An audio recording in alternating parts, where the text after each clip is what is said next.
کوئی اور نہیں ساڈی آرزو، کوئی اور نہیں ساڈی جستجو، کوئی اور نہیں ساڈی آرزو، کوئی اور نہیں ساڈی جستجو، کوئی اور نہیں ساڈی جستجو، ساڈے لیکھا وچ لکھ دے خدا، ساڈے لیکھا وچ لکھ دے خدا، ساڈے لیکھا وچ لکھ دے خدا، حضرت محمد مصطفیٰ، حضرت محمد مصطفیٰ، حضرت محمد مصطفیٰ۔ کہیں دل کی شرط نہ ڈالنا، ابھی دل گناہوں سے چور ہے، کہیں دل کی شرط نہ ڈالنا۔ صدق رسولنا بلاغ المبین ونحن علی ذلک لمن الشاہدین والشاکرین والحمد للہ رب العالمین۔ ان اللہ وملائکتہ یصلون علی النبی یا ایہا الذین آمنوا صلوا علیہ وسلموا تسلیما۔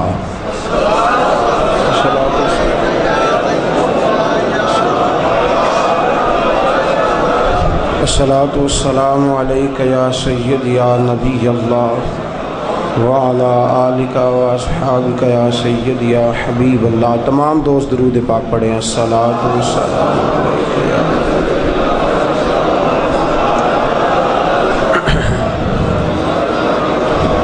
اللہم صلی علی سیدنا و مولانا محمد معدن الجود والکرم وآلہ وبارک وسلم۔ قرآن مجید کی سورہ نساء کی آیت نمبر 36 میں اللہ کریم نے ارشاد فرمایا کہ وبالوالدین احسانا، اپنے والدین کے ساتھ احسان کرو، وبذی القربیٰ، قریبی رشتہ داروں کے ساتھ احسان کرو، والیتامی والمساکین، مسکینوں اور یتیموں کے ساتھ احسان کرو، والجار ذی القربیٰ والجار الجنوب، فرمایا جو تمہارے قریبی پڑوسی ہیں ان کے ساتھ بھی حسن سلوک کرو، اور جو تمہارے دور کے ہمسائے ہیں ان کے ساتھ بھی حسن سلوک کرو۔ قریب کا ہمسایہ اور دور کا ہمسایہ، اس کی کئی تعبیرات ہیں۔ اللہ نے جو فرمایا کہ قریب کے ہمسائے سے حسن سلوک کرو اور دور کے ہمسائے سے، تو دو معنی علماء نے اس کے دو معنی بیان فرمائے۔ ایک جگہ ارشاد فرمایا بعض مفسرین نے کہ اس سے مراد اللہ کے رسول صلی اللہ تعالیٰ علیہ وسلم کی وہ حدیث ہے کہ جس میں صحابہ کرام علیہم رضوان نے عرض کیا یا رسول اللہ صلی اللہ علیہ وسلم، دائیں بھی پڑوسی ہے، بائیں بھی پڑوسی ہے، سامنے بھی پڑوسی ہے، پیچھے بھی پڑوسی ہے، یا رسول اللہ صلی اللہ علیہ وسلم ان میں سے قریبی کون سا ہے؟ تو اللہ کے رسول صلی اللہ علیہ وسلم نے فرمایا جس کا دروازہ تیرے دروازے کے زیادہ قریب ہے، جس کا دروازہ تیرے دروازے کے، وہ تیرا قریبی پڑوسی ہے، اور جس کا دروازہ جتنا دور ہوتا جائے گا وہ پڑوسی تو رہے گا۔ اور پڑوسی کی حد کیا ہے؟ فرمایا 40 گھر آگے 40 پیچھے، 40 دائیں اور 40 بائیں، یہ تیرے پڑوسی ہیں۔ تو فرمایا کہ قرب، قریب اور بعید کا معنی یہ ہے کہ جس کا دروازہ تجھ سے زیادہ قریب ہے وہ تیرا قریبی ہمسایہ ہے، اور جس کا دروازہ تجھ سے ذرا دور ہے وہ تیرا دور کا ہمسایہ ہے۔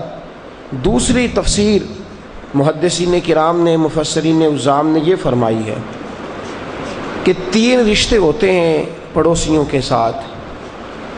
سب سے قریب کا پڑوسی وہ ہوتا ہے جو پڑوسی بھی ہو، رشتہ دار بھی ہو اور مسلمان بھی ہو، وہ سب سے قریبی ہمسایہ ہے، رشتہ دار بھی ہو، مسلمان بھی ہو اور پھر ہمسایہ بھی ہو، تو یہ تین رشتے ہوئے تو وہ سب سے قریبی پڑوسی ہے۔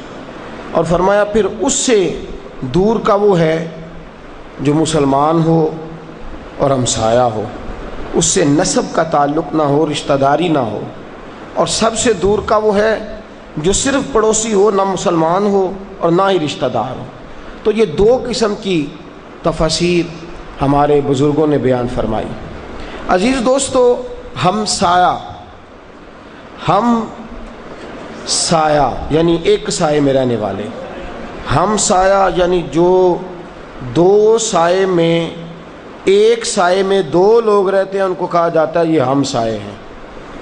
ایک سائے کے نیچے دو لوگ، سایہ ایک اور گھر دو، تو ان کو کیا کہا جاتا ہے؟ ہم سایہ۔ ہم سائے کے ساتھ حسن سلوک کرنا، پڑوسیوں کے ساتھ ہوتا اصل میں یہ ہے، رشتہ داروں سے، پڑوسیوں سے، بہن بھائیوں سے حسن سلوک مشکل پتہ کیوں ہوتا ہے؟ مشکل اس لیے ہوتا ہے کہ جو آدمی قریب رہتا ہے نا، توجہ ہے آپ کی میری بات پہ، جو شخص قریب رہتا ہے نا اس کی کوتاہیاں بھی قریب ہو جاتی ہیں، اس کا سارا پتہ چل جاتا ہے کس طرح کا ہے۔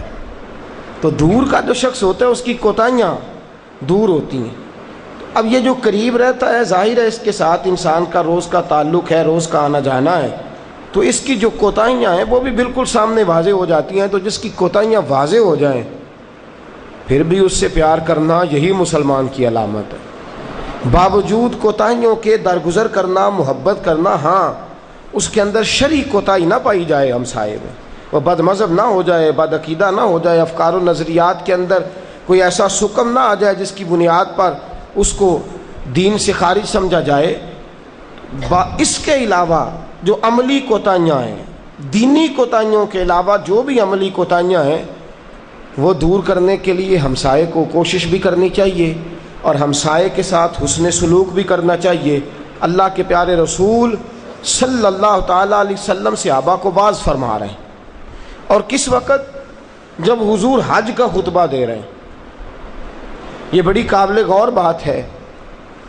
حج کا جو خطبہ ہوتا ہے اس میں عالمی حالات پر بات ہوتی ہے، اس پر لوگ ملکی حالات پر بھی بات نہیں کرتے۔ صحابہ کبار علیہم رضوان جب خطبہ دیتے تھے اور اللہ کے رسول صلی اللہ علیہ وسلم نے بھی جب خطبہ حج ارشاد فرمایا تو اس میں عالمی حالات کے تناظر میں بات کی کہ ہمیں کیسے دین کو آگے لے کے جانا ہے، کس طرح اپنے مذہب کی ترویج و اشاعت کرنی ہے، عالمی حالات پر بات ہوتی تھی۔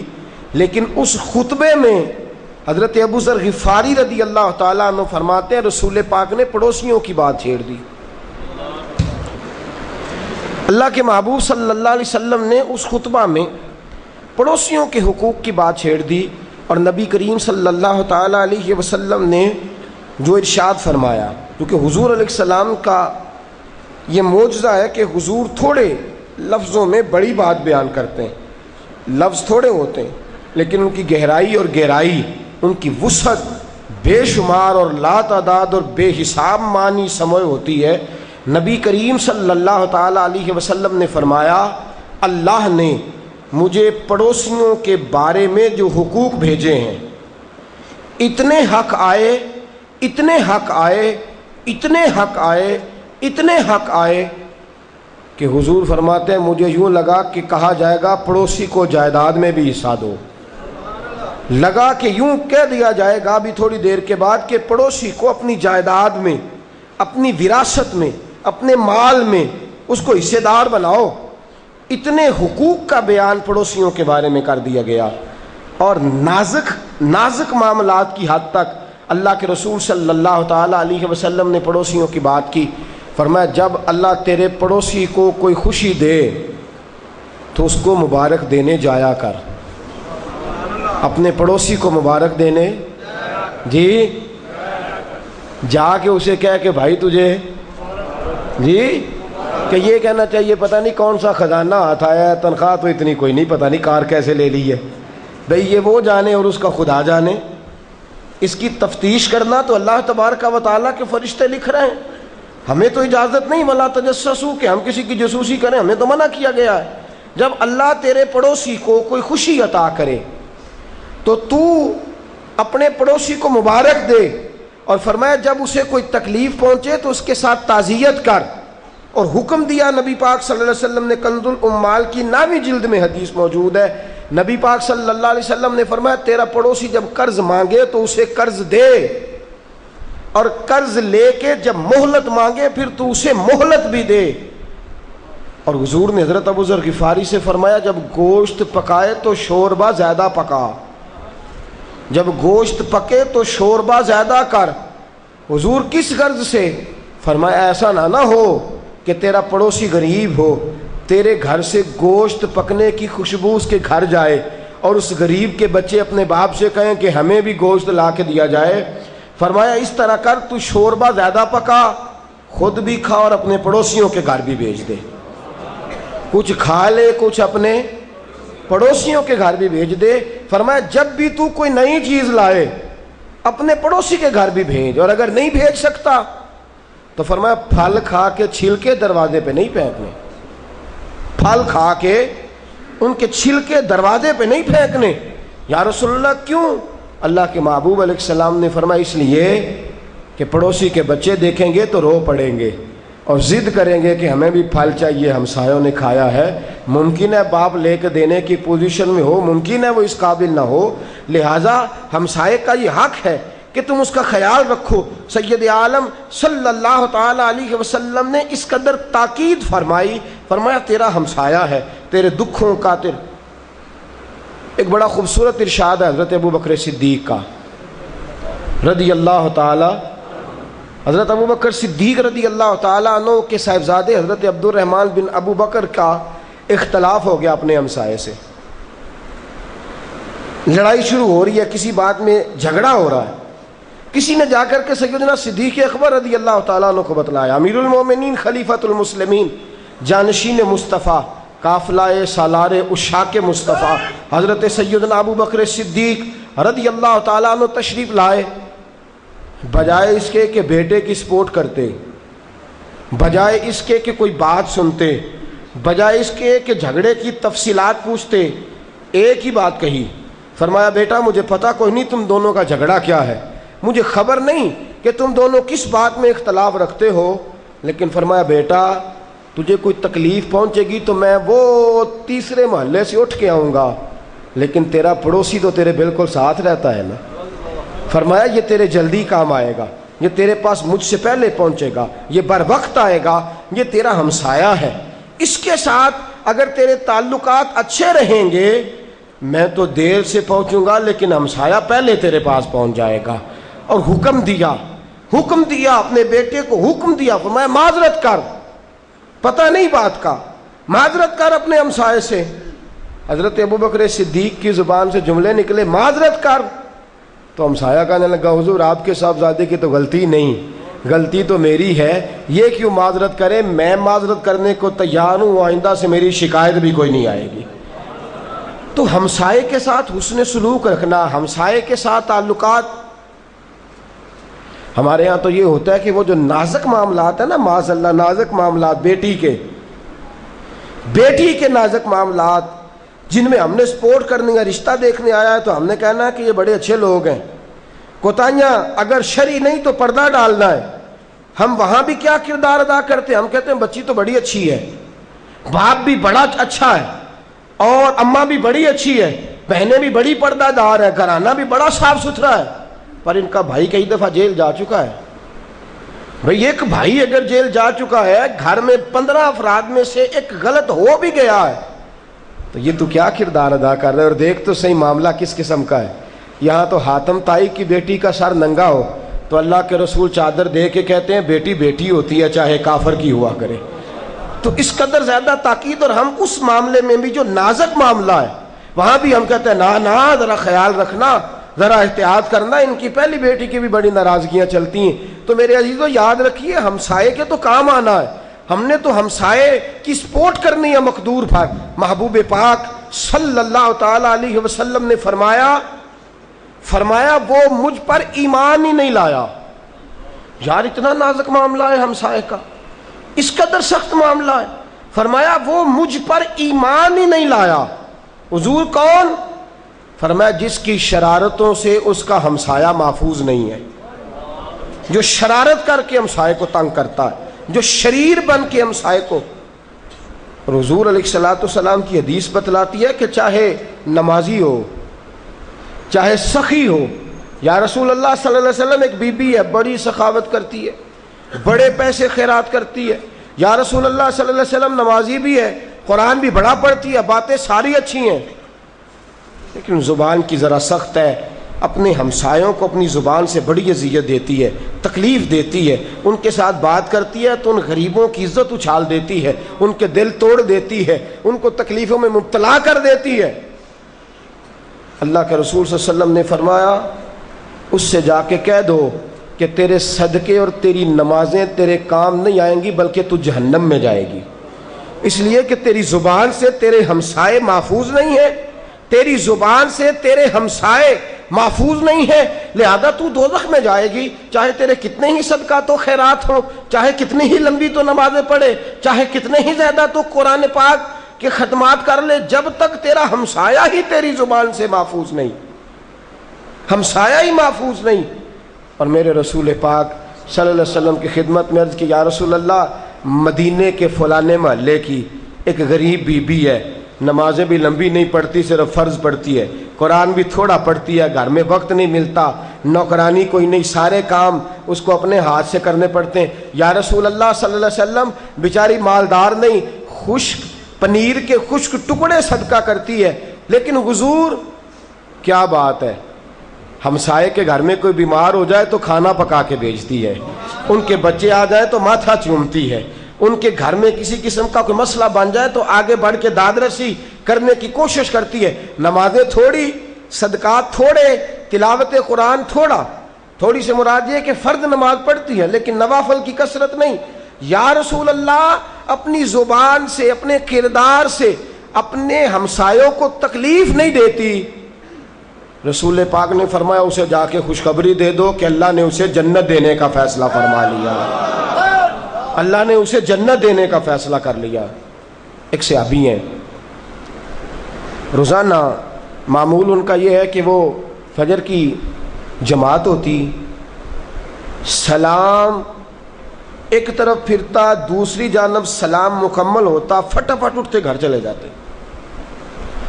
ان کا یہ معمول بڑا عجیب تھا. پہلی صف میں کئی دفعہ ہوتے تو گزرتے تو ٹانگیں بھی پھلانگ کے جانا پڑتا کئی لوگوں، لیکن جلدی نکل جاتے.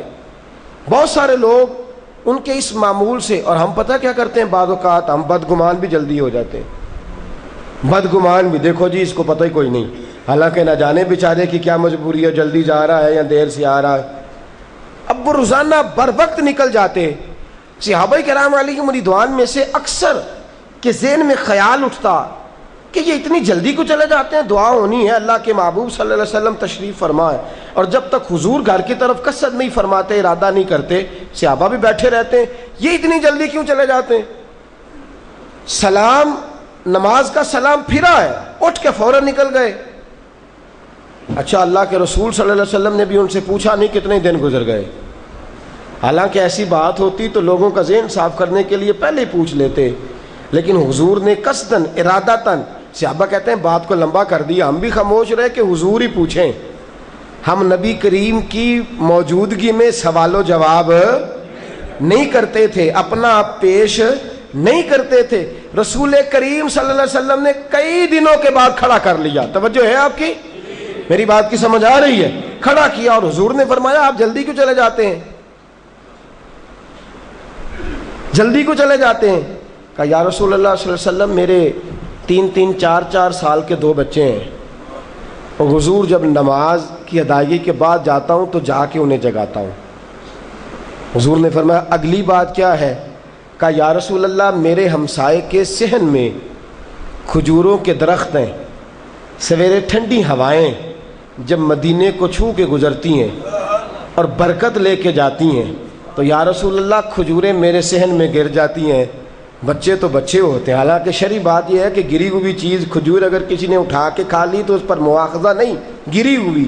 فرمایا چونکہ ان کی کھجوریں میرے صحن میں گر جاتی ہیں یا رسول اللہ صلی اللہ علیہ وسلم میں نماز پڑھ کے جاتا ہوں، ساری رات کی گری ہوئی کھجوریں کٹھی کر کے پہلے ان کے صحن میں پھینکتا ہوں، اس کے بعد بچوں کو جگاتا ہوں۔ یا رسول اللہ ڈر لگتا ہے کہیں ہمسائے کے حقوق کے اندر کوئی زیادتی نہ ہو جائے، اس لیے حضور نماز کے فوراً بعد اٹھ کے چلا جاتا ہوں۔ اب رزلٹ نکلنے لگا ہے، اب حضور علیہ السلام ارشاد فرمانے لگے، یا تو یہ ہونا چاہیے کہ حضور کہیں شاباش، یا یہ ہونا چاہیے کہ حضور فرمائے کوئی بات نہیں، بچہ بھی تو نابالغ ہوتا ہے، یا حضور یہ فرمائے کہ گری ہوئی چیز اٹھا کے کھا لینے میں حرج نہیں، لیکن یہاں شاباشی کس انداز میں دی؟ حضور نے فرمایا یہ تیرا عمل مجھے بھی بڑا پسند ہے، فرشتوں کو بھی بڑا پسند ہے، اور میرے اللہ کو بھی بڑا پسند ہے۔ اپنے ہمسائے کا خیال رکھنا، اپنے ہمسائے کے حقوق کا خیال رکھنا۔ پتہ حضور نے کیا فرمایا؟ فرمایا کسی نے باہر سے چوری کی تو ایک چوری کا گناہ، اور اگر ہمسائے کی کوئی چیز چرا لی تو 10 چوریوں کی سزا ملے گی، 10 چوریوں کی سزا ملے گی۔ اگر ایک پیالی بھی رکھ لی ہمسائے کی، تو ایک چمچہ بھی چھپا لیا ہمسائے کا، اور ہمسائے کا اگر تکیے کا ایک غلاف بھی ہمارے سین میں گر گیا اور ہم نے واپس نہ کیا تو ایک چوری نہیں 10 چوریوں کی سزا ہوگی۔ ہمسایہ ایک سائے میں رہنے والا، اس کا جو کردار اور اس کے جو افعال ہیں، ضروری نہیں کہ وہ بھی آپ کے ساتھ اچھے ہوں، آپ نے اپنا کردار پیش کرنا ہے، آپ نے اپنی طرف دیکھنا ہے۔ اللہ کے رسول صلی اللہ تعالی علیہ وسلم نے فرمایا وہ شخص مجھ پر ایمان نہیں لایا جس کی شرارتوں سے اس کا ہمسایہ ہی محفوظ نہیں۔ اور ایک اور بات بھی حضور نے فرمائی، یہ نہ ہو کہ آپ کے گھر میں روز گوشت پکے اور ہمسایہ تکلیف میں رہے۔ حضور علیہ الصلوۃ والسلام نے فرمایا میں اسے مومن نہیں مانتا، میں مومن نہیں مانتا۔ یا رسول اللہ کسے؟ فرمایا جو خود تو پیٹ بھر کے کھا لیتا ہے اور ہمسایہ بیچارہ بھوکا اپنے بچوں کو سلا دیتا ہے۔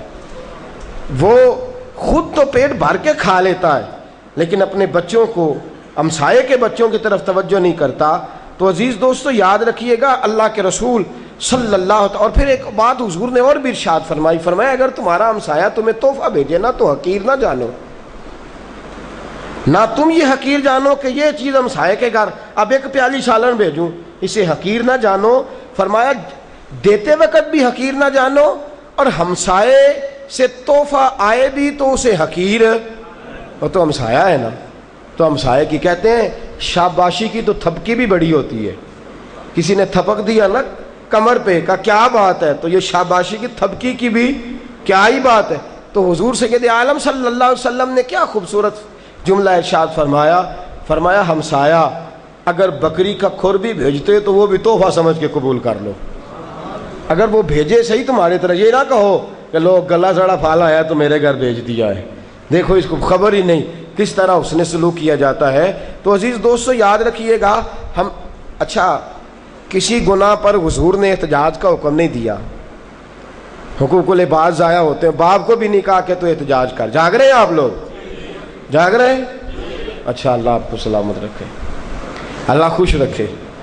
چلے میرے کہنے پہ انہوں نے اٹھ کے کہا جی جاگ رہے ہیں، تو یہ بھی بڑی بات ہے، اللہ سلامتی عطا فرماوے۔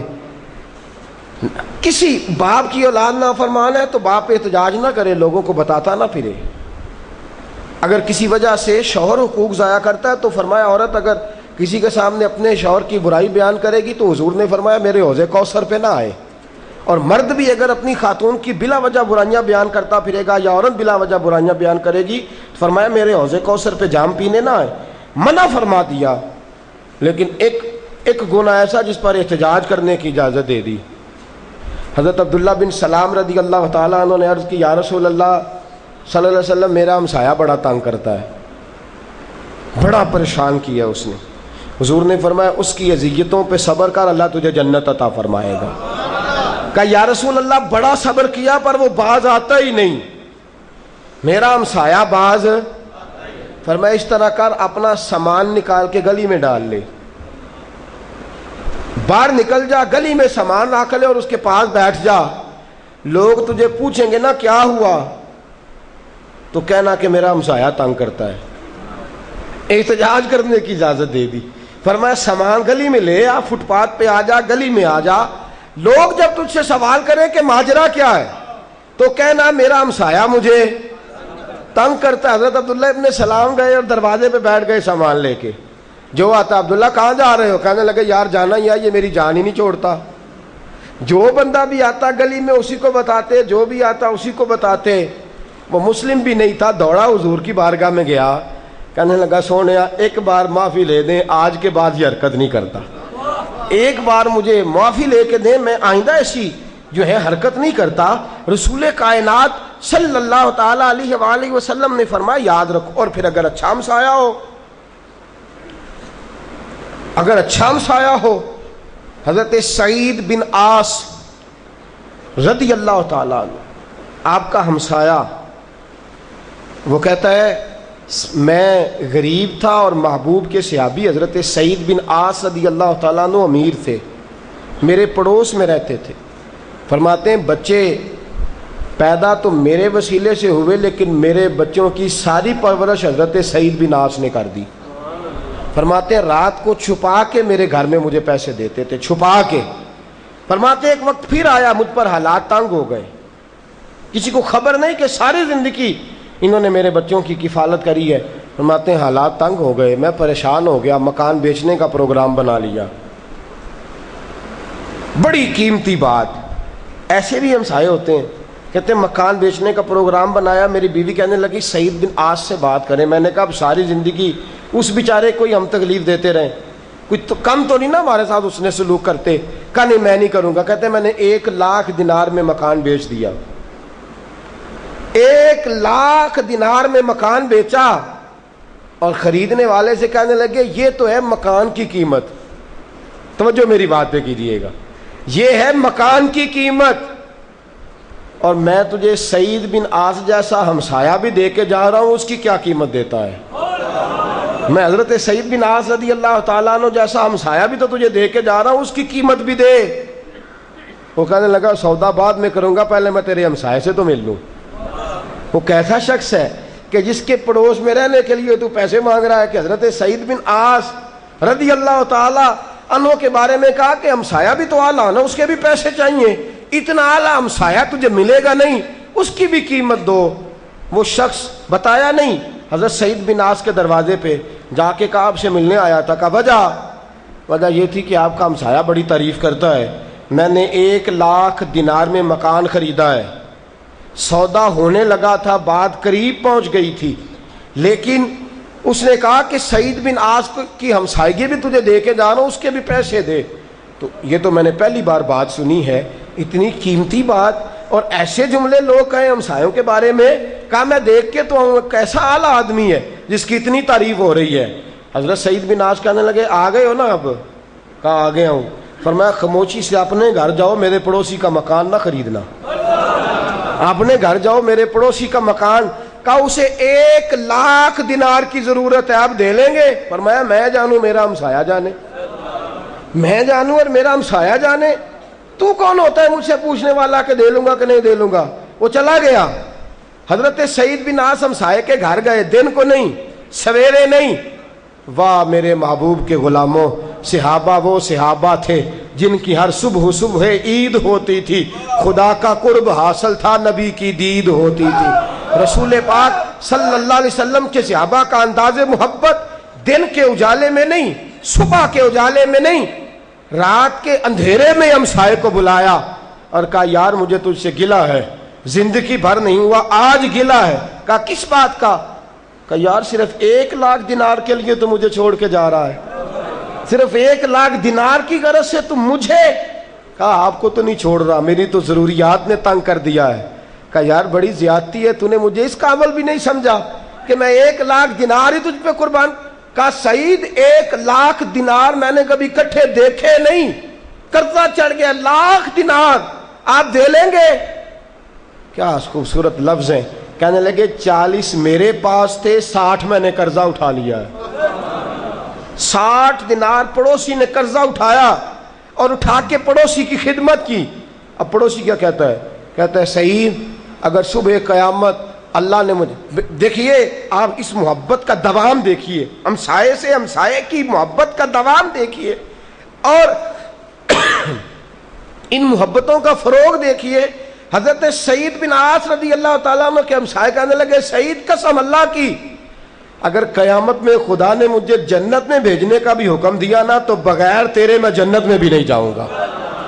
او جنت ساڈے کس کاری جتھے یار نظر نہ آوے, او جنت ساڈے کس کاری جتھے یار نظر نہ آوے, او دوزخ میں لکھ بہشتاں جتھے سونا آوے جاوے. فرمایا میں جنت میں بھی تیرے بغیر نہیں جاؤں گا, ایسا اعلیٰ ہمسایہ ہے میں جنت میں بھی تیرا ہمسایہ بننا پسند کروں گا. عزیز دوستو, یہ دوام محبتوں کا, یہ فروغ محبتوں کا, یہ پیام محبتوں کا.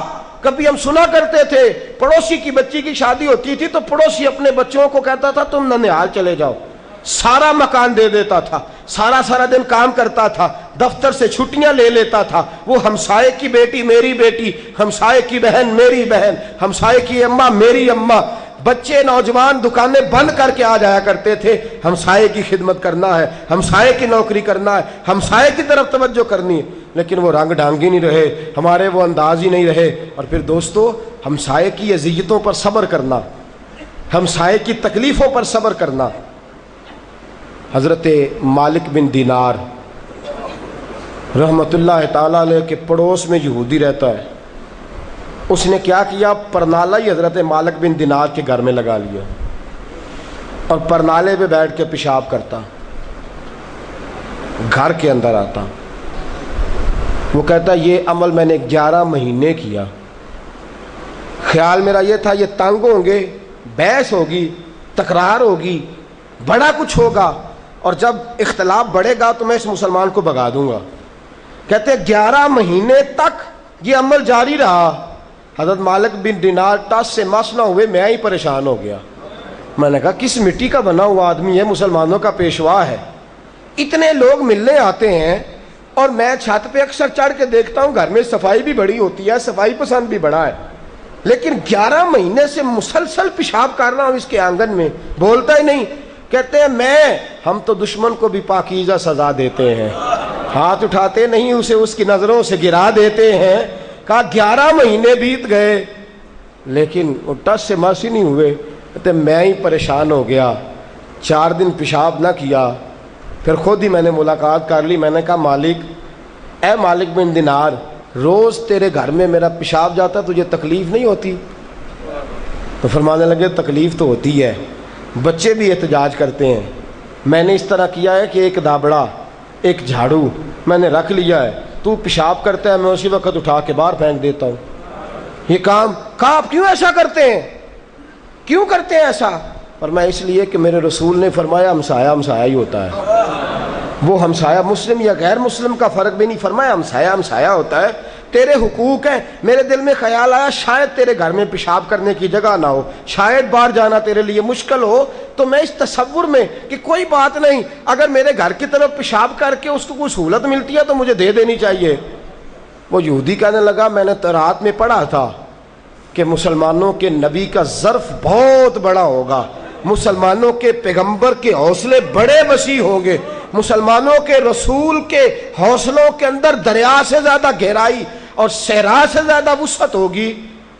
تمہارے نبی کی بات ہے, میں تیرے حوصلے دیکھ کے پریشان ہو گیا ہوں, تو تمہارے رسول کی کتنی شان ہوگی, پر پڑھاؤ کلمہ میں بھی مسلمان ہو جاتا اگر تمہارے حوصلے کا یہ عالم ہے.